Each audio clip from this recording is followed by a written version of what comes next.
হাসান ঝুঁকে পড়ে সালাম করল, তারপর বাইরে বেরিয়ে গেল। এই নিরাপদ সুন্দর শান্তির দেশটিতে যে শয়তান নেমে এসেছে, সুলতান মালিক শাহ তা বিলকুল টেরই পেলেন না। হাসান ইবনে সাবা সেখানে পৌঁছে গেল যেখানে তার জীবন সফরের সঙ্গী হলো ইবলিস। হাসান তো একজন মানুষ ছাড়া কিছুই না, স্রেফ একজন মানুষ, তো সেলজুকি সালতানাতের এক প্রজা, যার পরিচয় অতি সাধারণ অখ্যাত লোক ছাড়া কিছুই না। সে কোনো গোত্রের সর্দারও নয়, তার কাছে কোনো ফৌজও নেই। এমন দু চারজন মানুষও তার নেই যারা তীরন্দাজি, তলোয়ার চালানা এবং অশ্বারোহী হিসাবে দক্ষ। সে নিজেও তো এসব কিছুই নয়। তার কাছে একটা শক্তিই আছে, তা হলো ইবলিশি শয়তানি শক্তি। হাসান জানতো মুসলমান এখন আর সেই মুসলমান নেই। এক সময়কার মুসলমান এমন ছিল, পৃথিবীর দুই পরাশক্তি রোম ও পারস্যকে যারা পায়ে পৃষ্ঠ করে সেখানে আল্লাহর রাজত্ব কায়েম করে। মুসলমানরা তখন যেদিকে রোগ করত, দুর্গের পর দুর্গ বিনা লড়াইয়ে তাদের পায়ে আছড়ে পড়ত। মুসলমানরা তখন ভূরাজ্য নয়, মানুষের হৃদয় রাজ্য জয় করত। কিন্তু আজকের মুসলমানরা শয়তানি শক্তির কবলে বন্দী। কোথাও না কোথাও তাদের পাইকারি হত্যা চলছে। মুসলমানদের কবজা করা এখন তো জল ভাত। কিন্তু হাসান এটা জানতো না, মুসলমানরা নিহত থাকবে ঠিক, তবে ইসলাম চিরঞ্জীব সবসময় চিরঞ্জীবই থাকবে। চেরাগদানের তো সলতে জ্বলে, তবে চেরাগদানিটি উজ্জ্বল আলোয় ভাস্কর হয়ে থাকে। দুনিয়া যদি একজন মুসলমানও জীবিত না থাকে, শুধু গর্ভস্থিত কোনো নারী কোনো গিরিকান্তরে লুকিয়ে থাকে, তার গর্ভজাত সন্তান ইসলামের অনিবার্য মশাল বিশ্বময় নিয়ে ঘুরে বেড়াবে। হাসান মুসলমানদের দুর্বলতার সুযোগ কাজে লাগাতে চাই। নবী বলে আত্মপ্রকাশ করার কথা অনেক আগ থেকেই সে তার মনে লালন করে আসছিল। তার মনে পড়ল ইসলামের প্রথম শতকের মিথ্যা নবী দাবিদার সাজ্জাহ বিনতে হারিস তামিমার কথা। সে ছিল বনু তামিম গোত্রের সর্দার ঘরানার মহিলা, খ্রিস্টান ধর্মাবলম্বী, দজলা ও ফুরাতের মধ্যবর্তী এলাকায় থাকত, যেটাকে আল জাজিরা বলা হয়। যৌবনবতী রূপসী ছিল সে। বনু তামিমে ওর চেয়ে সুন্দরী মেয়ে যে ছিল না এমন নয়, কিন্তু ওর দৈহিক রূপ, অঙ্গভঙ্গি যেই দেখত সে জাদুমন্ত্রের মতো তার পায়ে লুটিয়ে পড়তে চাইত। ওর সব রূপ প্রকাশ পেত সে যখন কথা বলতো। কথা বলার সময় তার হাত নাড়ানো, ঘন ঘন চোখের পলক ফেলা, অন্তর্ভেদী চাহনি যে কারো হৃদয় তোলপাড় করে ছাড়ত। কোনো সাধক বা ইবাদত গুজার যখন তার সামনে এসে বসত, সে তাদের সঙ্গে এমন সুরে কথা বলতো, সে সাজ্জাকে তার চেয়েও বড় সাধক ভাবত এবং তার অনুরক্ত হয়ে উঠত। কোনো বিত্তশালী ওর কাছে আসলে এই মেয়েকে তার মতোই বিত্ত বৈভবের অধিকারী মনে করে তার সামনে অর্থ সম্পদের স্তূপ ফেলে যেত। তবে তাকে সে তার দেহ স্পর্শ থেকে শত হস্ত দূরে রাখত। তবুও সেই লোক তার ইশারায় নাচতে প্রস্তুত হয়ে যেত। আমির হোক, ফকির হোক, ভালো লোক হোক, মন্দ লোক হোক, সাজ্জাকে সবাই নিজের প্রতি সহমর্মী ভাবত। সাজ্জা নাকি গণক ও জ্যোতিষ ছিল, ভবিষ্যৎ বলতে পারত। সেটা ছিল আত্মাপূজার যুগ। গণক জ্যোতিষীদের দেখলে মানুষ সিজদায় পড়ে যেত। তাকে তার ভবিষ্যৎ জিজ্ঞাসা করত। সাধারণ মানুষের বিশ্বাস জ্যোতিষরা মন্দ ভাগ্য বদলে দিতে পারে। সাজ্জার রূপের জাদু আর কথার জাদু তো ছিলই। তারপর সে ছিল কুমারী। বড় বড় জায়গিরদার, বিখ্যাত সব ব্যবসায়ী শত শত উটের পিঠে করে যাদের অর্থকরীর আমদানি ঘটত, তারা সাজ্জার পানি প্রার্থনায় ব্যাকুল ছিল। সাজ্জাও তার আঁচল বিছিয়ে রাখত, কাউকে হতাশ করত না। এই ছিল সাজ্জা, যে পাথরকে গলিয়ে মোম করে দিত। খ্রিস্টান ধর্মের সে ছিল অভূতপূর্ব এক নেত্রী। তবে এটা তার প্রকাশস্বরূপ। ভেতরে ভেতরে সে নিজেকে শয়তানির এমন স্তরে নিয়ে গিয়েছিল যেখানে পৌঁছে মানুষ পুরোপুরি ইবলিশ হতে যায়। খোদ ইবলিশও তাকে নজরানা দেয়। রাসূলুল্লাহ সাল্লাল্লাহু আলাইহি ওয়াসাল্লামের ইন্তেকালের পর কিছু লোক মিথ্যা নবীর দাবি নিয়ে আত্মপ্রকাশ করে। এর মধ্যে সবচেয়ে বেশি কুখ্যাতি পায় মুসাইলামা। মুসাইলামা ইবনে কাবির তার নাম হলেও নবী দাবি করায় সবাই তাকে ডাকত মুসাইলামা কাজ্জাব বলে। কাজ্জাব মানে মিথ্যাবাদী। সে মিথ্যা বলতো এমন বিশ্বাস করে লোকে সেটা মিথ্যা জেনেও শেষ পর্যন্ত তা অতি সত্য কথা বলে বিশ্বাস করতে শুরু করত। মজার ব্যাপার হলো, সে যখন নবী দাবি করে বয়স তখন তার 100 বর্ষের কাছাকাছি। এই বয়সেও তার দৈহিক ক্ষিপ্রতার কাছে 30 বছরের যুবকও হার মানত। মেজাজ ছিল তার শান্ত ধীর। তার মুখের উপর কেউ কটু কথা বললেও সহজে তা মেনে নিত। মুখে তার হাসি লেগেই থাকত, রাগ হতো না কখনোই। শত্রুর সঙ্গেও এমন বিনয় কোমল ভাব নিয়ে কথা বলতো, শত্রুও তার পক্ষে এসে যেত। এ কারণেই সে যখন নবী দাবি করে কেউ কেউ তার অনুসারী হয়ে যায়। রাসূলুল্লাহ সাল্লাল্লাহু আলাইহি ওয়াসাল্লাম এর সময়েই সে নবী দাবি করে। তবে সে কথা বলেনি যে মুহাম্মদ সাল্লাল্লাহু আলাইহি ওয়াসাল্লাম আল্লাহর রাসূল নয়, বরং তার দাবি ছিল নবীত্বের ব্যাপারে সেও সমান অংশীদার, তার উপরও ওহী নাজিল হয়। রাসূলুল্লাহ সাল্লাল্লাহু আলাইহি ওয়াসাল্লাম এর কাছে সে চিঠি পাঠায় যে নবী হওয়ার ব্যাপারে সে তার সঙ্গে সমান অংশীদার।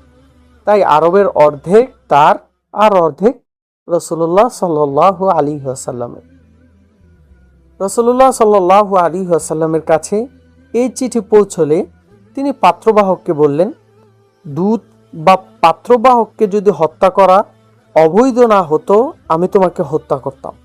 এটাই প্রথম পত্রবাহক ছিল যাকে রাসূলুল্লাহ সাল্লাল্লাহু আলাইহি ওয়াসাল্লাম একথা বলেছিলেন।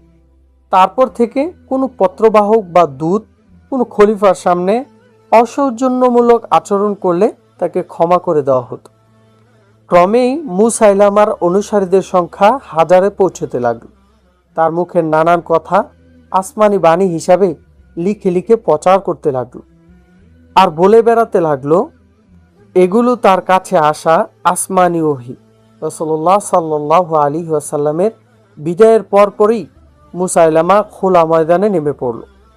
মুজিজা আর অলৌকিক কর্মকাণ্ড দেখাতে শুরু করলো সে। মজার ব্যাপার হলো, মুসাইলামা অলৌকিক বলে যা দেখাতো তাই উল্টো ফলতো, তবুও তার অনুগামী বাড়তে লাগল। একবার এক মহিলা মুসাইলামার কাছে এসে বলল, তার খেজুর বাগানের গাছগুলো সজীবতা হারিয়ে যাচ্ছে, সেখানে কূপের মতো একটি ঝর্ণার উৎস আসছে, সেগুলোও শুকিয়ে যাচ্ছে। হে রাসূল, মহিলা বলল, হাজমান অঞ্চলের খেজুর বাগান একবার শুকিয়ে গেল, সেখানকার ঝর্ণাগুলো পানি ধারা বন্ধ হয়ে গেল। লোকেরা মুহাম্মদ সাল্লাল্লাহু আলাইহি ওয়াসাল্লামের কাছে গিয়ে ঘটনা জানালে তিনি এক অঞ্জলি পানি মুখে নিয়ে ঝর্ণার উৎস মুখে গুলি করে ফেলে দিলেন। দেখতে দেখতে ঝর্ণার মুখ ফেটে বানের মতো এমন করে পানি ছুটল যে বাগানটি একটি টলটলে পানির ঝিল হয়ে গেল। শুকিয়ে প্রায় কাঠ হয়ে যাওয়া গাছগুলো সবুজে উজ্জ্বল হয়ে উঠল। মুসাইলামা এটা শুনতেই উটে চড়ে মহিলার সাথে রওনা হয়ে গেল। সেই খেজুর বাগানে গিয়ে দেখল সেখানকার কূপগুলোয় খুব সামান্যই পানি আছে। সে হুকুম দিল, এক কূপ থেকে সামান্য কিছু পানি নিয়ে আসো। পানি আনা হলো। মুসাইলামা মুখে পানি নিয়ে একটা কূপে একটু একটু করে পানি ফেলতে লাগলো। তার পানি ফেলা শেষ হলে দেখা গেল কূপগুলোতে যে সামান্য পানি ছিল তাও শুকিয়ে গেছে। যে কয়টা গাছের পাতা তখনও সবুজ ছিল সেগুলোও শুকিয়ে বিবর্ণ হয়ে গেল। এরপর সেই বাগান মরুর পোড়া বাগানে পরিণত হল। নাহার নামে তার এক শিষ্য একদিন তাকে বলল, রাসূলুল্লাহ সাল্লাল্লাহু আলাইহি ওয়াসাল্লাম ছোট ছেলে মেয়েদের দেখলেই মাথায় হাত বুলিয়ে দিতেন। দেখা যেত তিনি যে বাচ্চার মাথায় হাত বুলিয়ে দিয়েছেন সে বাচ্চা কৈশোরে পৌঁছতেই দারুণ মেধাবী বা অভিজ্ঞ মুজাহিদ কিংবা অন্য কোনো বিষয়ে বিজ্ঞ হয়ে উঠেছে। মুসাইলামা কথা শুনে আর দেরি করল না। ঘরের বাইরে এসে তার গোত্র বনু হানিফার কয়েকটি বাচ্চা ডেকে আনল। তাদের মাথায়, ঘাড়ে, মুখে থুতনিতে হাত বুলিয়ে দিল। সেটা দেখার জন্য লোকজনের ভিড় জমে গেল। সবাই হতভম্ব হয়ে দেখল বাচ্চাগুলোর মাথার চুল ঝরে ঝরে পড়ছে। সূর্যাস্ত পর্যন্ত বাচ্চাগুলোর মাথা টাক হয়ে গেল। ওদের মুখে চিবুকে হাত বুলিয়ে দেওয়ার কারণে সবগুলো হয়ে গেল তোতলা। একজনের কাছে মুসাইলামা শুনল, চোখ নষ্ট হয়ে যাওয়া বা প্রায় অন্ধ হয়ে যাওয়া কারো চোখে রাসূলুল্লাহ সাল্লাল্লাহু আলাইহি ওয়াসাল্লাম তার মুখে লালা লাগিয়ে দিলে তার চোখ নিরোগ হয়ে যেত। দেখা দেখি মুসাইলামাও এক চোখের রোগীর চোখে তার লালা লাগিয়ে দিল। লোকটির চোখে অন্ধকার নেমে এল। সে অন্ধ হয়ে গেল চিরদিনের জন্য। এক মহিলা এসে অভিযোগ করলো, তার হৃষ্টপুষ্ট বকরিটি প্রায় দুধ দেওয়া ছেড়েই দিয়েছে, খুব সামান্যই দুধ দেয় এখন। মুসাইলামা বকরিটি নিয়ে আসতে বললে মহিলা নিয়ে এলো। মুসাইলামা প্রথমে বকরির পিঠে পড়ে বকরির স্তনে হাত বুলিয়ে দিল। ফলে বকরিটি যে সামান্য সামান্য দুধ দিত তাও শুকিয়ে স্তন এতটুকু হয়ে গেল। এক বিধবা এসে জানালো সে বিধবা, পুত্ররাই তার ভরসা ছিল, কিন্তু প্রায় সবগুলো ছেলেই মারা গেছে, দুটি মাত্র জীবিত আছে। দোয়া করুন ছেলে দুটি যেন জীবিত থাকে। মুসাইলামা কিছুক্ষণ ধ্যান করে থাকার ভান করে মহিলাকে সান্ত্বনা দিয়ে বলল, তোমার ছেলে দুটি দীর্ঘজীবী হবে। মহিলা খুশি মনে বাড়ির দিকে হাঁটা দিল। বাড়িতে পৌঁছতেই সে সংবাদ পেল তার এক ছেলে কুয়োয় পড়ে মারা গেছে।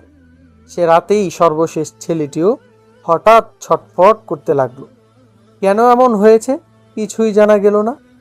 সকালের আগেই ছেলেটি মারা গেল। এই উল্টো ফলাফলগুলো লোকে মজেদা বলতো।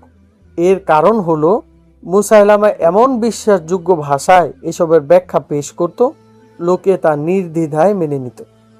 দুষ্ট লোকের মধ্যে মুসাইলামার শিষ্য রাসূলুল্লাহ সাল্লাল্লাহু আলাইহি ওয়াসাল্লামের বিদায়ের পর এত বেড়ে গেল যে সে একটা ফৌজ তৈরি করে ফেলল। প্রথম খলিফা হযরত আবু বকর রাদিয়াল্লাহু আনহু মুসাইলামার যুদ্ধ শক্তির সংবাদ পেয়ে তার বিরুদ্ধে জিহাদের ঘোষণা করলেন। 3 সালারের নেতৃত্বে তার বিরুদ্ধে যুদ্ধ পরিচালনা করা হলো। অবশেষে তার শোচনীয় পরাজয় ঘটলেও ইতিহাস বিখ্যাত সেই 3 জেনারেলের জন্য সে ভালো বিপদের কারণ হয়ে দাঁড়িয়েছিল। কয়েক জায়গায় তো মনে হচ্ছিল মুসাইলামাই বুঝি জিতে যাবে। মুসাইলামার মিথ্যা নবীর দাবির কথা সাজ্জার শুনতে পেল।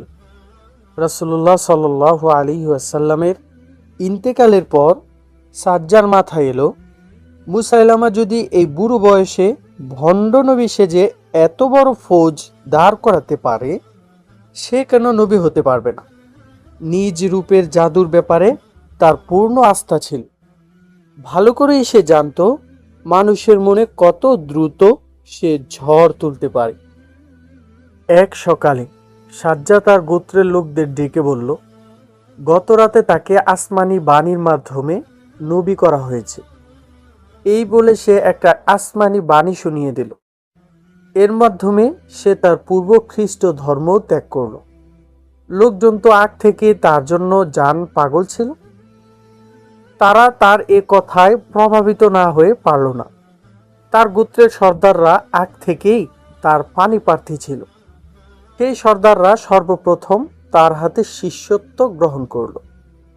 গোত্র সর্দাররা যেদিকে যায় অন্যরাও সেদিকেই যায়। তার গোত্রের সবাই তার দলে ভিড়ে গেল। বনু তাগলিবের এক সর্দার সাজ্জার শিষ্য হয়ে গেলে বাকিরাও তার পথ অনুসরণ করল।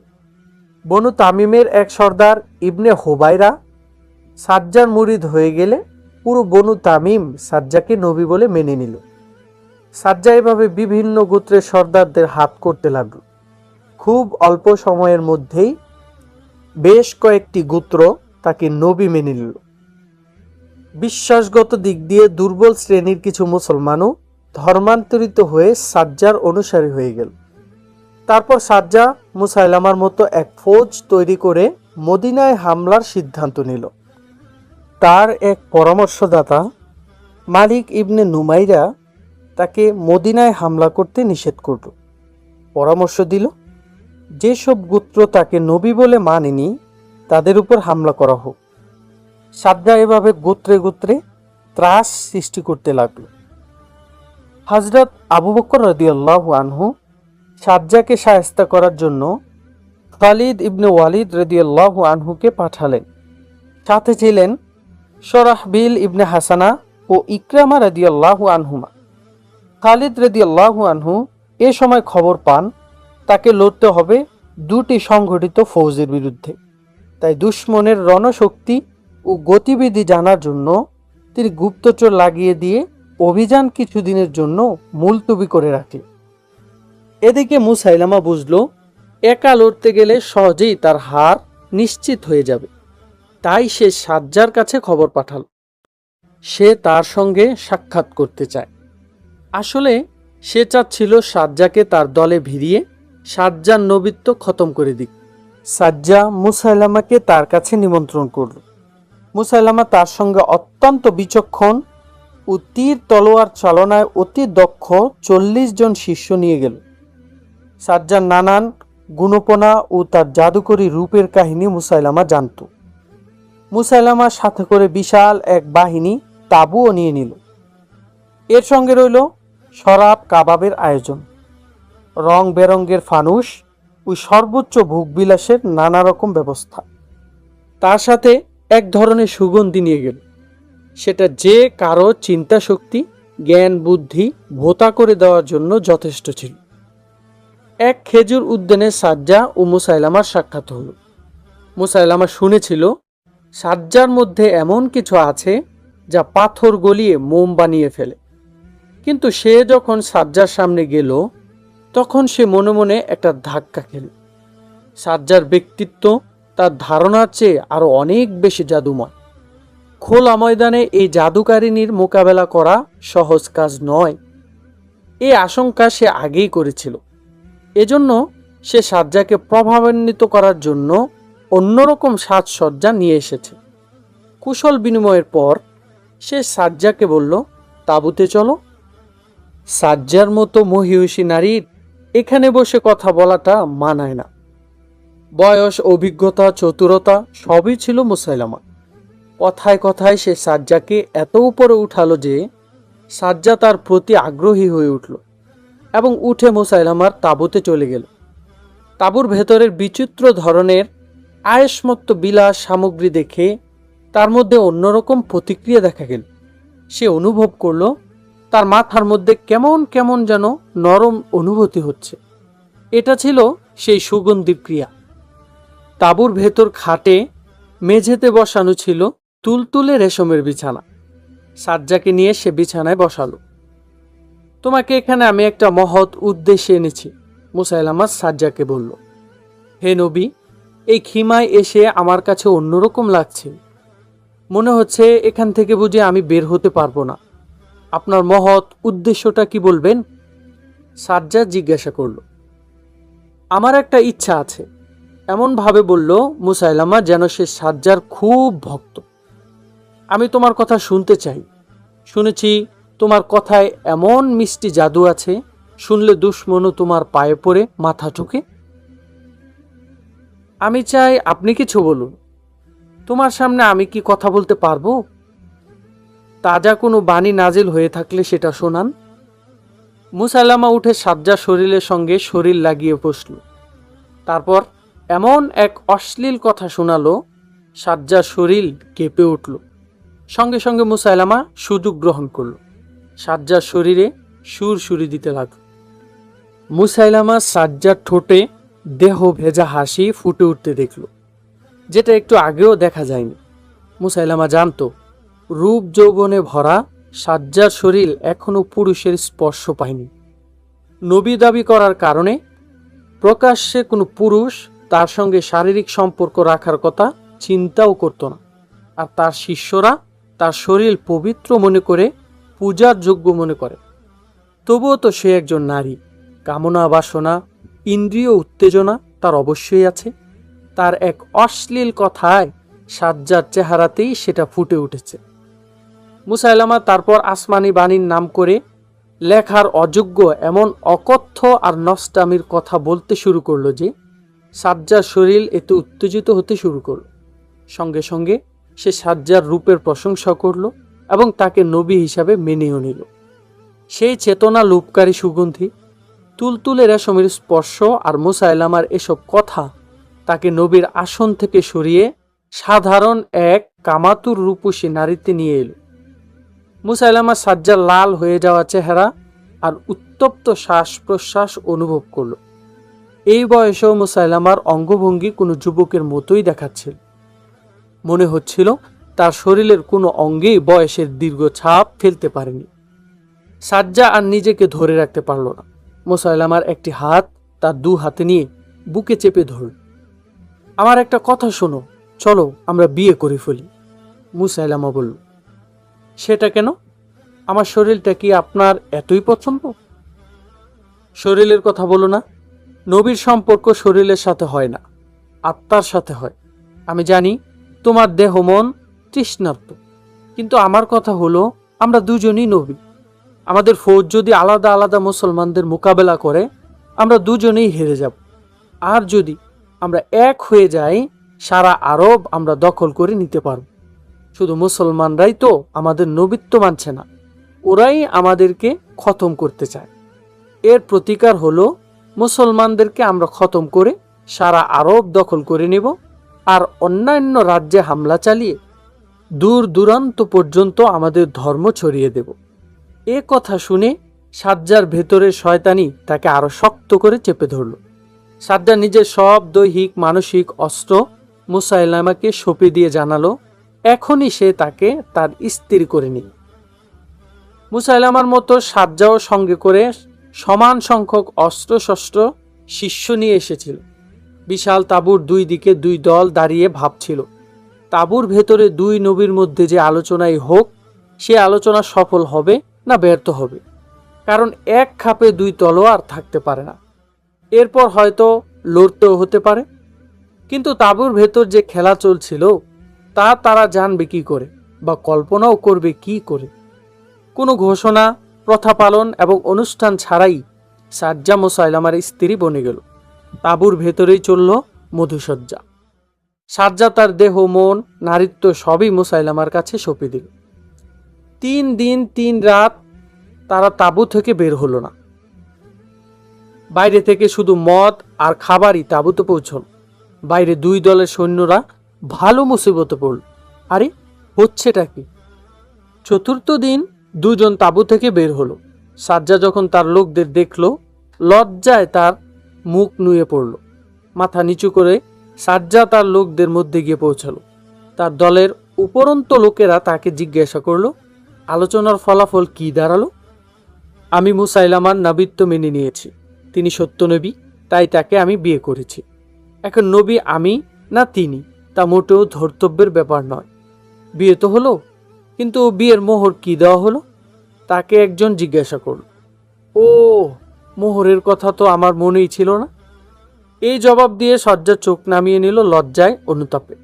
তার নবীত্বের সেই তেজ কোথায় যেন হারিয়ে গিয়েছিল।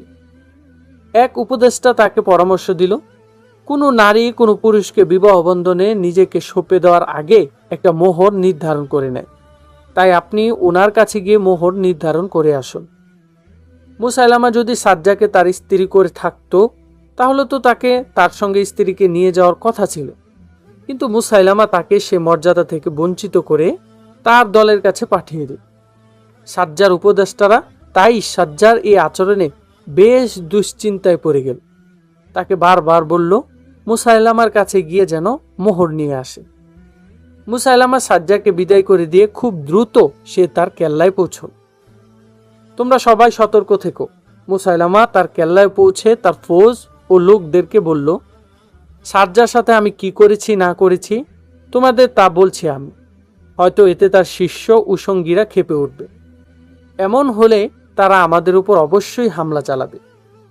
কিন্তু চিন্তা করে দেখো, ওদিকে মুসলিম বাহিনী আসছে আর এদিকে যদি সাজ্জার বাহিনী হামলা চালায় আমরা শেষ হয়ে যাব।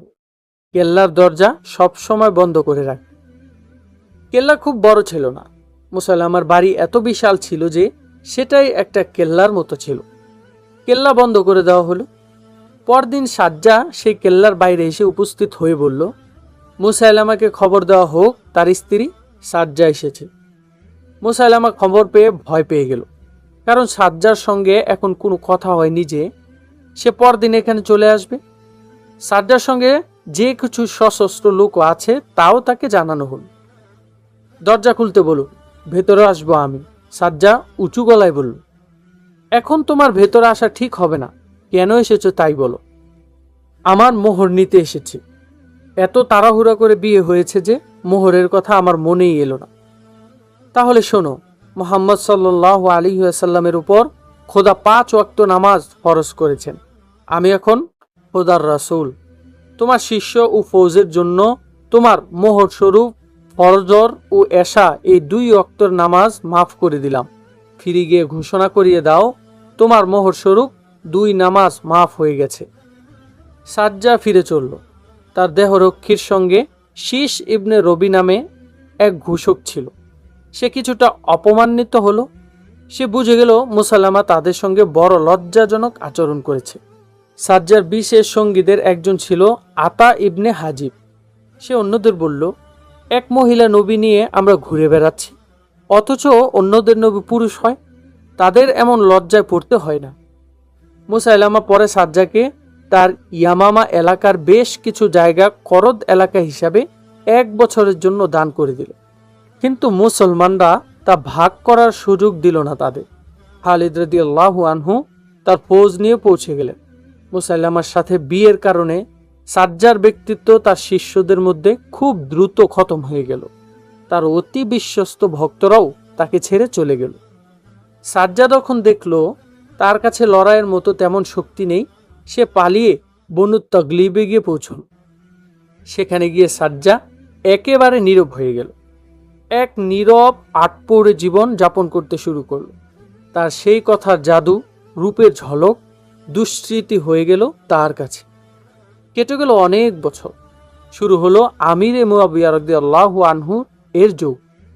1 বছর সারা দেশে ভয়ঙ্কর দুর্ভিক্ষ পড়ল। সাজ্জার গোত্র বনু তগলিব অভাবের তাড়নায় বসরায় চলে গেল। শরণার্থীদের প্রতি মুসলমানদের অমায়িক আচরণ ও খাদ্য বন্টনে বৈষম্যহীন নীতির প্রতি মুগ্ধ হয়ে পুরো বনু তগলিব মুসলমান হয়ে গেল। সাজ্জাও মুসলমান হল। এরপর সাজ্জা বিশুদ্ধ মনে আল্লাহর ইবাদত বন্দেগী শুরু করে দিল। তার ভেতরে সব শয়তানি মন্ত্রণা মহান রবের ইবাদতের স্নিগ্ধতায় ধুয়ে মুছে গিয়ে সে হয়ে উঠল এক সাদ্দী মহিলা। সাজ্জা যখন মারা গেল, বসরার গভর্নর তখন সাহাবী সামুরা ইবনে জুনদুব রাদিয়াল্লাহু আনহু, তিনিই পড়ান তার জানাজার নামাজ। সাজ্জার উপর তো আল্লাহর অনুগ্রহ করেছেন, তাই সে শুভ পরিণতি নিয়ে শেষ নিঃশ্বাস ত্যাগ করে। কিন্তু মুসাইলামার পরিণতি অন্যরকম হলো। মুসলমানদের বিরুদ্ধে অতি ভয়ঙ্কর এক যুদ্ধ বাঁধিয়ে দিল। লড়াইয়ের শেষ দিকে খালিদ ইবনে ওয়ালিদ রাদিয়াল্লাহু আনহু যখন সৈন্য নিয়ে তার কেল্লা পর্যন্ত পৌঁছে যান, মুসাইলামা তখন দারুণ ক্ষিপ্রতায় বর্ম আর শিরস্ত্রাণ পরে ঘোড়ায় চলল এবং বাইরে বেরিয়ে এল। লড়াই বাগান পর্যন্ত পৌঁছে গিয়েছিল। সে বাগানের দিকে গেল। একটু অগ্রসর হতেই একটা বর্ষা তার বুকে আমূল বিদ্ধ হয়ে গেল। বর্ষা মেরেছিলেন আরবের বিখ্যাত বীর ওয়াহশী রাদিয়াল্লাহু আনহু। তার বর্ষা নিক্ষেপের নিপুণতা প্রদর্শনের জন্য একবার এক নর্তকীর মাথায় একটা গোল খরা করা বাঁধা। নর্তকী তার শরীর দুলিয়ে নাচতে লাগলো। ওয়াহশী দাঁড়িয়েছিলেন নর্তকীর 14-15 হাত দূরে। কিছুক্ষণ পর তিনি একটি নৃত্যকর নর্তকীর মাথায় স্থাপিত করার বৃত্ত লক্ষ্য করে বর্ষা ছুড়লেন। করার বৃত্ত গোলে বর্ষা বেরিয়ে গেল। নর্তকী টেরও পেল না। চলতে লাগলো তার নৃত্যের অবিরাম ছন্দ। উহুদ যুদ্ধের সময় ওয়াহশী মুসলমান হননি। এই ওয়াহশীর বর্ষার আঘাতেই হযরত হামজা রাদিয়াল্লাহু আনহু শাহাদাত বরণ করেন। এরপর খালিদ ইবনে ওয়ালিদ রাদিয়াল্লাহু আনহু যখন ইসলাম গ্রহণ করেন, ওয়াহশীও ইসলাম গ্রহণ করেন এবং নিজেকে ইসলামের অন্যতম শ্রেষ্ঠ বীর হিসাবে প্রমাণ করেন। মুসাইলামার মতো ইসলামের এত বড় ভয়ঙ্কর শত্রুকে জাহান্নামে চালান সেই ওয়াহশীর হাতেই ঘটে।